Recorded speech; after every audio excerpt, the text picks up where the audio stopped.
Hi everyone, my name is Ian Winnington. I am the creator of SpellArms, and I'm just doing a quick update video to kind of give an idea of what's going on, what's kind of the next steps, as well as what to expect going forward. So first and foremost in this case, I wanted to thank everybody for the support over these couple of years.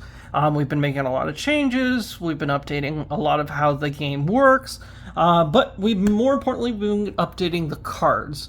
So as you may notice, this was one of the original printings that we had, where we were kind of testing not only the size of the text, but also kind of, the card's durability, the color, pretty much anything and everything. As someone who plays a lot of card games, this is really important because it's going to be the very first thing that you see when you open any sort of deck, any product, and we really want to make sure people are comfortable playing it right out of the go.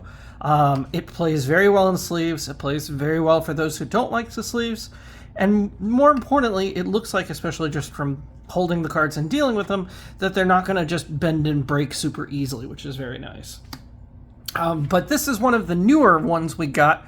You can see that the text at the top is much larger, so for people who want to be able to read their cards while in their hand, it's significantly better in comparison. The text also, we've added some spacing just to help out for people kind of to identify the different abilities, and we also were testing icons for some of the abilities as well, kind of just to help players identify, certain actions, when they can perform certain effects, so on and so forth. We've also updated a lot of the terminology with the game as well. So, for example, we used to have an area called the equipment zone, which we've now just changed straight to inventory. This is mainly just to prevent confusion, but also to allow some other card changes too. We have tested an entire print deck. They look fantastic. However, some of the cards, unfortunately, are a little off-center as well as off-cut. This is something that with the company that we're currently using that they unfortunately have been dealing with for quite some time. But the main reason why we're using this company right now is because they produce these cards very quickly. I think we got this test deck within about a week after ordering it, and it's been fantastic every time, just to make little changes. Especially with a lot of companies out there that want you to pre-order like 50 of these or won't even do individual cards. So it's been extremely helpful. We've been also testing foils, doing some cards that have both front side and back side based on player feedback, which has been fantastic. So these are cards that players can open potentially in the starter decks as well as in booster packs, kind of act as markers, which we're, again, very excited for. Now, while the game doesn't have tokens just yet, it is something, of course, that you don't shuffle into your deck, so we still want them to look nice, just for players who don't like using dice or don't like using other markers to identify certain unique abilities as well.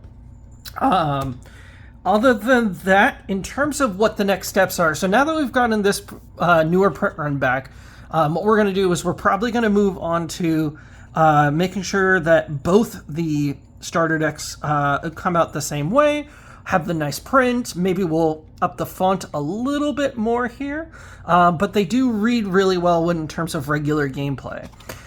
Because these have kind of been now accepted, what it also means is that a lot of the printing is more so just going to be making sure that the edges also don't create that sense of drift too often.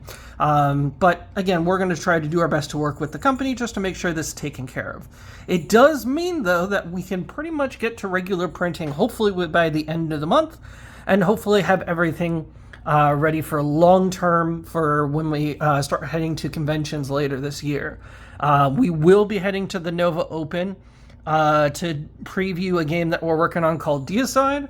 And I'll also be bringing SpellArms for kind of the time between as well for people who want to give it a shot.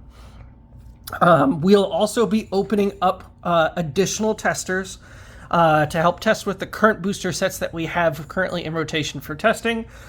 We have 5 booster sets that are currently in active beta testing, as well as one that is still in current pre-alpha, mainly because of some card types that are giving us issues, but also for more gameplay balance as well.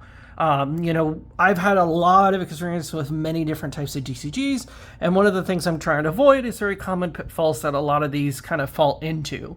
Luckily, SpellArms by itself has been doing great. The initial tests have been great.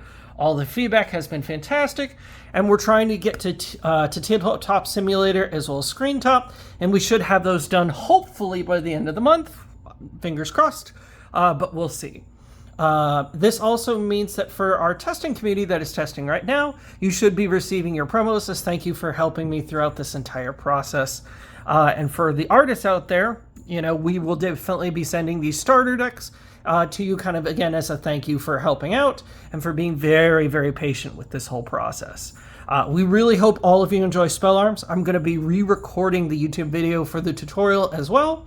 And if you have any questions, or if you'd like to talk more about the cards, or even potentially upcoming plans, feel free to post on the Facebook group, post in the Discord, the Reddit, pretty much any and all social media, and we'll catch you then. Thank you, everyone, and, good luck.